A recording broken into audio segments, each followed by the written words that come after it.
ప్రభునందు ప్రియమైన దేవుని బిడ్డలకు మన ప్రభు అయిన యేసు క్రీస్తు నామమున శుభములు కలుగును గాక. ఈ యొక్క దినమందు దేవుని యొక్క వాక్య ధ్యానము కొరకు అనుకూల సమయము అనే అద్భుతమైన ఈ యొక్క వచనాన్ని మనం ధ్యానం చేయడానికి ప్రభు మనకు సహాయము చేయునుగాక. ఆమేన్.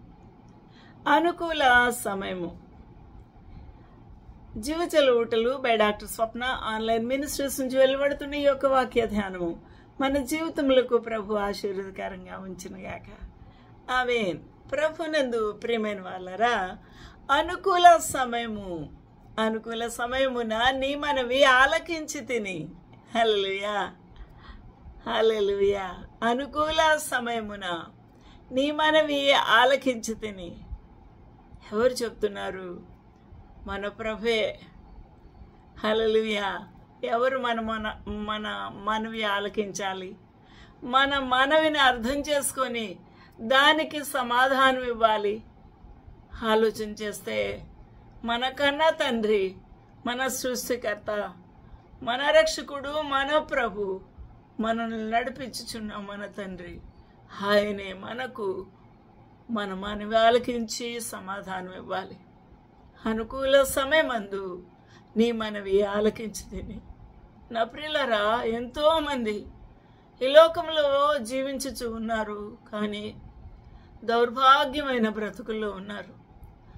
ఆకలి బాధలతో, అన్నవస్త్రములు లేని స్థితిలో, తల్లిదండ్రులు లేని స్థితిలో, అనాథులై ఉండడానికి నీడలేని పరిస్థితులు, ఏమాత్రము క్షేమము లేని స్థితి, భయంకరమైన దాడులు, విపరీతమైన ప్రాణాపాయమైన స్థితి, ఇవన్నీ మనల్ని తరుముకుంటూ వచ్చినప్పుడు మనము ఎవరికి చెప్పడానికి కూడా సమయం లేని తరుణాల్లో మనము ఆ ప్రభువుకే మొర్ర పెడతాము, ఆ ప్రభువునే ఆశ్రయిస్తాము, ఆ ప్రభు సన్నిధిలోనే మన హృదయాన్ని కుమ్మరించుకుంటాము. నా ప్రియులారా, నా మొరను ఆలకించువాడు. అనుకూల సమయమున నీ మనవి ఆలకించి తిని, నీ మొరలను ఆలకించి తిని, రక్షణ దినమందు నిన్ను ఆదుకుంటుని.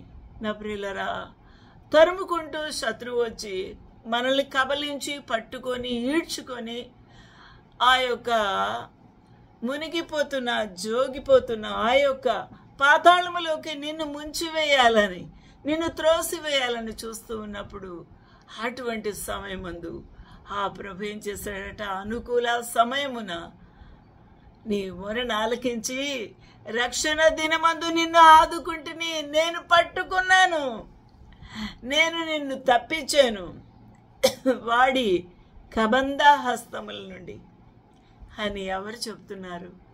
ఆయనే చెప్పుచున్నాడు కదా. మన ప్రభువే చెప్తూ ఉన్నాడు, మన దేవుడే చెప్తూ ఉన్నాడు, మన సృష్టికర్తే చెప్తూ ఉన్నాడు. ఆలోచన చేద్దాం. అంతా గొప్ప ఆ దేవుని కలిగి ఉన్న బిడ్డలైన మనకు ఎంత ధన్యత. ఆలోచన చేద్దాము. హల్లెలూయా. I have heard thee in a time accepted, and in the day of salvation have I succored thee. Behold, now is the accepted time. Behold, now is the day of salvation. ఇదే రక్షణ దినము, ఇదే అనుకూల సమయము, ఇదే నిన్ను కాపాడి తప్పించిన దినము, అదే నీ రక్షణ దినము. హల్లెలూయా. దేవునికి మహిమ, ఘనత, ప్రభావములు యుగ యుగములు కలుగునుగాక. ఎంత గొప్ప దేవుడండి. ఈ రోజున నువ్వు ఆలోచన చేయాల్సిన విషయాలు ఇవే. నిన్ను ఎంతగా ఆయన వాడి హస్తముల నుంచి తప్పించాడు, వాడి కబంధ హస్తముల నుంచి విడిపించాడు. ఆలోచన చేస్తే దయగల ప్రభు, కృపగల దేవుడు, ఆ యొక్క అద్భుతమైన శక్తి, సామర్థ్యత కలిగిన సర్వోన్నతుడు, సర్వశక్తిమంతుడు నిన్ను కాపాడి ఉన్నాడు, ఆదుకొని ఉన్నాడు. హల్లెలూయా. యెహోవా దృష్టికి నేను ఘనుడనైతిని. యెషయా గ్రంథము 49:5 చూసినప్పుడు నా దేవుడు నాకు బలమాయను. హల్లెలూయా. యెహోవా దృష్టికి నేను ఘనుడనైతిని కాగా తనకు సేవకుడునై ఉండి తన యొద్దకు యాకోబును తిరిగి రప్పించుటకు ఇశ్రాయేలు ఆయన యొద్దకు సమకూర్చబడుటకు నన్ను గర్భమున పుట్టించిన యెహోవా ఇలాగూ సెలవిచ్చుచున్నాడు. ఇది యేసుక్రీస్తు ప్రభువుని గురించి. ఆయన దృష్టిలో యేసుక్రీస్తు ప్రభు ఘనుడుగా ఉన్నాడు. హల్లెలూయా. దేవునికి మహిమ కలుగును గాక. ఇశ్రాయేలు వారిని గూర్చి ప్రభు ఇస్తున్న వాగ్దానములు అద్భుతంగా ఉన్నాయి. నీవు యాకోబు గోత్రపు వారిని, యెషయా గ్రంథము 49:5-6 వచనాలు చూస్తే, నీవు యాకోబు గోత్రపు వారిని ఉద్ధరించున్నట్లును ఇశ్రాయేలులో తప్పింపబడిన వారిని రప్పించున్నట్లు. అనేక మంది చెదిరిపోయారు, వెళ్ళగొట్టబడి ఉన్నారు. దేవుని యొక్క కోపోద్రేకమునకు వారు ఆ భయంకరమైన శిక్షను అనుభవించి ఉన్నారు. అలాంటి తరుణాన, అలాంటి సమయాన ఆ ప్రభు ఏం చేస్తున్నాడు? వారిని తిరిగి ఉద్ధరించుచూ ఉన్నాడు. హల్లెలూయా. వారిని తిరిగి ఉద్ధరించుచూ ఉన్నాడు. ఇశ్రాయేలీలో వారు తప్పించబడిన వారిని నువ్వు రప్పిస్తూ ఉన్నావు. హల్లెలూయా. నా సేవకుడవై ఉండుట ఎంతో స్వల్ప విషయము. బూదిగంతముల వరకు నేను కలగచేయు రక్షణకు సాధారణ మగుటకాయి అన్యజనులకు వెలుగై ఉండినట్లు నిన్ను నియమించి ఉన్నాను. యేసుక్రీస్తు ప్రభు లోకమునకు వెలుగై ఉన్నాడు. యేసుక్రీస్తు ప్రభువే ఈ లోకమునకు బూదిగంతముల వరకు ఆ సృష్టికర్త అయిన దేవుడు కలగచేయు రక్షణకు సాధనము అయి ఉన్నాడు. అన్యజనులకు వెలుగు అయి ఉన్నాడు. హల్లెలూయా. ఆ విధంగా యేసుక్రీస్తు ప్రభువును ఆయన నియమించి ఉన్నాడు. హల్లెలూయా. అందుకని కీర్తనాకారుడు ఆయన యొక్క జీవితంలో జరిగిన విషయాల గురించి మాట్లాడుతూ, దివారాత్రులు నీ చెయ్యి నా మీద బరువుగా ఉండెను. హల్లెలూయా. కీర్తనాకారుడు 32:4 దివారాత్రములు నీ చెయ్యి నా మీద బరువుగా ఉంది. దేవుని యొక్క చెయ్యి బరువుగా ఉంది అనంటే దేవుని యొక్క శిక్ష, దేవుని యొక్క శిక్ష, దేవుని యొక్క శిక్షణ, ఆయన మనల్ని గద్దించుట అని అర్థమిచ్చుచూ ఉన్నది. ఆయన శిక్ష బరువుగా ఉంటుంది. ఆయన మనల్ని గుణపరచుట అనేది కరుకుగా, కఠినంగా ఉంటుంది. ఎందుకనగా తన స్వంత కుమారుని ఏమాత్రము కూడా తండ్రి అలక్ష్యము చేయక శిక్షిస్తాడు, త్రోవలో పెడతాడు. ఆ విధంగా మన జీవితాన్ని బాగు చేయడానికి ప్రభు ఆ విధంగా చేస్తాడు. నా ప్రియులారా, దావీదు జీవితంలో దివారాత్రులు దేవుని చెయ్యి ఆయన మీద బరువుగా ఉండెను. దేవుని యొక్క శిక్ష, నిత్యము శత్రువుల బాధ, నిత్యము దుఃఖము, నిత్యము యుద్ధములతో ఆయన వేదనలు అనుభవించి ఉన్నాడు. నా ప్రియులారా, హల్లెలూయా. అందువల్ల 32:5 కీర్తనాకారుడు, నా దోషమును కప్పుకొనక నీ ఎదుట పాపము ఒప్పుకొంటిని, అందువల్ల సరి చేసుకొనుటకు తరుణం ఇస్తూ ఉన్నాడు. నీ జీవితంలో కూడా ఇటువంటి అనుభవం ఉన్నప్పుడు నువ్వు దేవుని దగ్గరికి రా, దేవుని సన్నిధికి రా. దేవుని సన్నిధిలోని పాపములు ఒప్పుకో. నీ రహస్య పాపములు నీ ఆలోచన ద్వారా, నీ యొక్క చూపు ద్వారా, నీ యొక్క ప్రణాళికల ద్వారా, నీ క్రియ ద్వారా నువ్వు చేస్తున్న ప్రతి పాపాన్ని ప్రభు దగ్గర ఒప్పుకో. దావీదు మహారాజు ఒప్పుకుంటున్నాడు. నా ప్రియులారా, నా దోషమును కప్పుకోలేదు. నేను దుప్పటితో, గొంగళితో, నేను దేంతో కప్పుకున్నది నీకు బట్ట బయలే కదా. నా దోషమును కప్పుకొనక నీ ఎదుట నా పాపమును ఒప్పుకొంటిని. యెహోవా సన్నిధిని నా అతిక్రమములు ఇంకేమైనా ఉన్నాయా అవన్నీ గుర్తు చేసుకొని ఒప్పుకుందును అనుకుంటుని తీర్మానం చేసుకుంటున్నాడు. అలా చేసినప్పుడు నీవు నా పాప దోషమును పరిహరించి ఉన్నావు. హల్లెలూయా. ఈ అనుభవం నీకు ఉండాలి.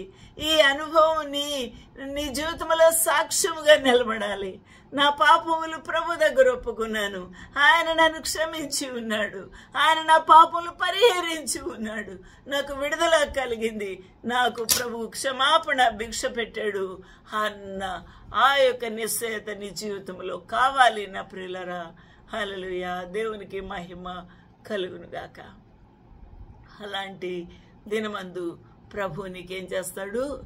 ఆశ్చర్యమైన జీవితము, ఆశ్చర్యమైన అద్భుతమైన జీవితము, సంతోషభరితమైన జీవితము, ఆనందమైన జీవితము నీ యొక్క పశ్చాత్తాపము తర్వాతనే నువ్వు అనుభవిస్తావు. అందువలనే యెహోవా సన్నిధిలో నేను ఉత్సహిస్తాను, సంతోషిస్తాను, ఆనందిస్తాను. నీ యొక్క సన్నిధిలో నీ ప్రభావ మహిమని నేను చూస్తాను అని దావీదు అంటాడు. నా ప్రియులరా, ఈ రోజున నిజమైన సంతోషము, నిజమైన ఆ రక్షణ ఆనందము నీ హృదయంలో నిండి పొంగి పొర్లుతుందా? ఆలోచన చేద్దాము. ఇలాగూ జీవితంలో ఉన్నప్పుడే నీ జీవితంలో నీ పాపులు పరిహరించబడ్డాయి అని అర్థము.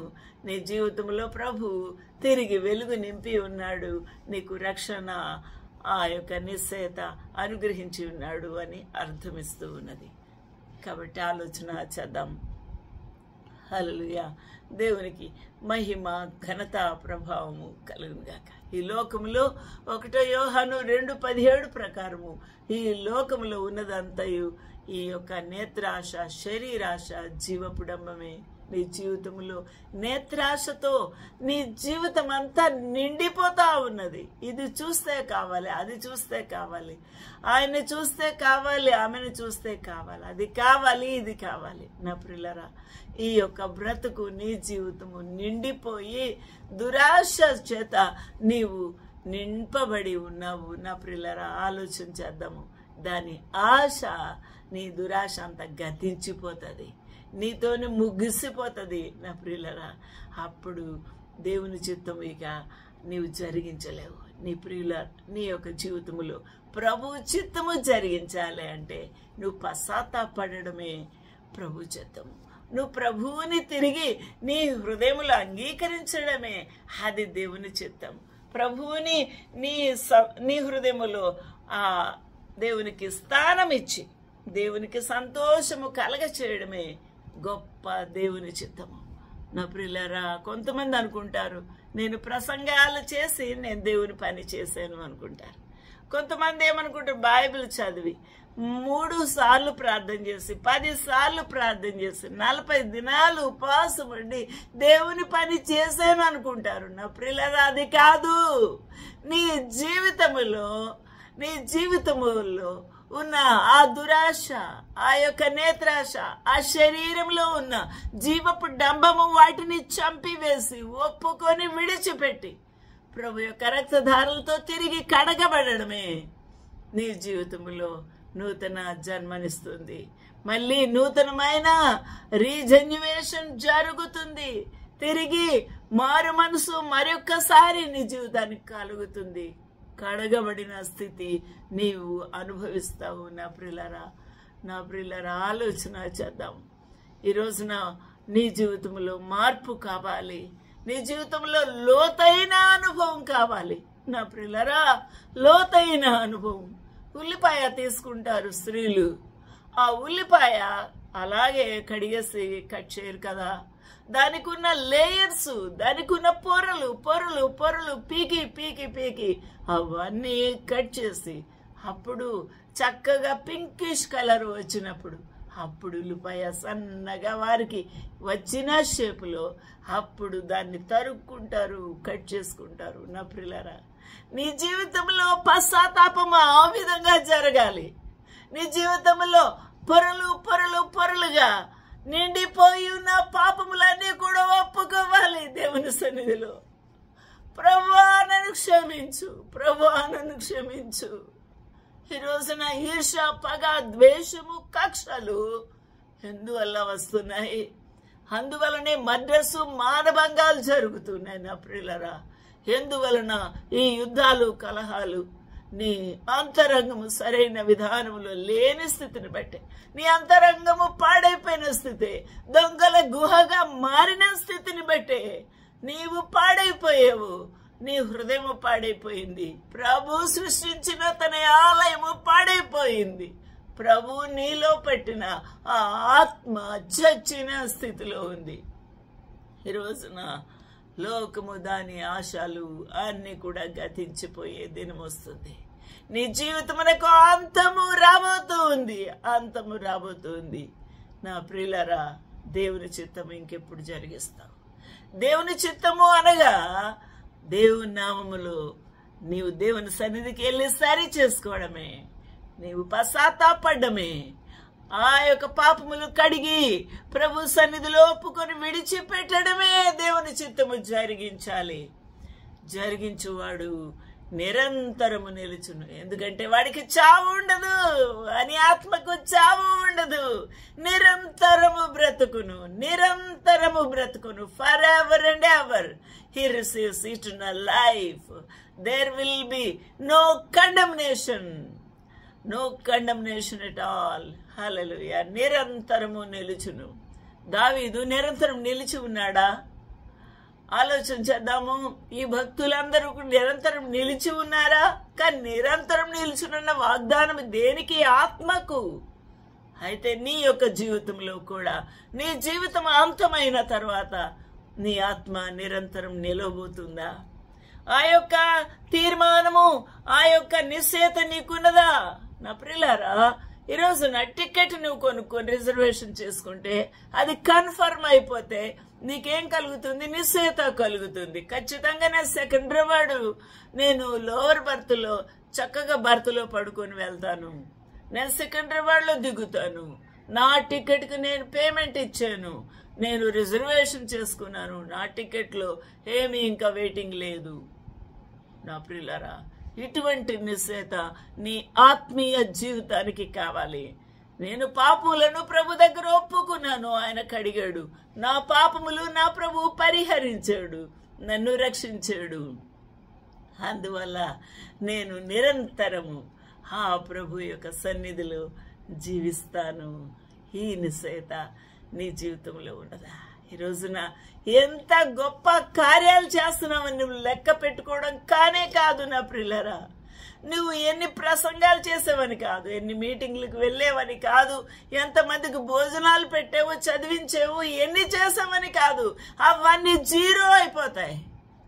ఎప్పుడు దేవుని యొక్క కార్యమును జరిగించని వాడు, దేవుని చిత్తమును జరిగించని వాడు, అనగా దేవుని సన్నిధికి వెళ్లి పాపములు ఒప్పుకోనని వాడు, వారి యొక్క ఆత్మను ఆయన రక్తధారులతో శుద్ధి చేసుకొని ప్రభువుని అంగీకరించని వాడు, దేవుని చిత్తమును జరిగించని వాడు, అట్టివాడు నిరంతరము నిలవడు. ఆ యొక్క ఆత్మ చచ్చిన స్థితిలో ఉంది కాబట్టి పాతాళమునకే పోవును. ఆలోచన చేద్దాం. ఈ రోజున సరైన తీర్మానం చేసుకో, సరిగ్గా పరీక్ష చేసుకో. నీ జీవితము నీవు పరీక్ష చేసుకో. అంతరంగములో నీ జీవితం ఏ విధంగా ఉందో ప్రభుతో ఏకాంతముగా పరీక్ష చేసుకో, చెక్ చేసుకో, ఒప్పుకో, సరి చేసుకో. నేను పాపిని ప్రభువా అని అడుగు.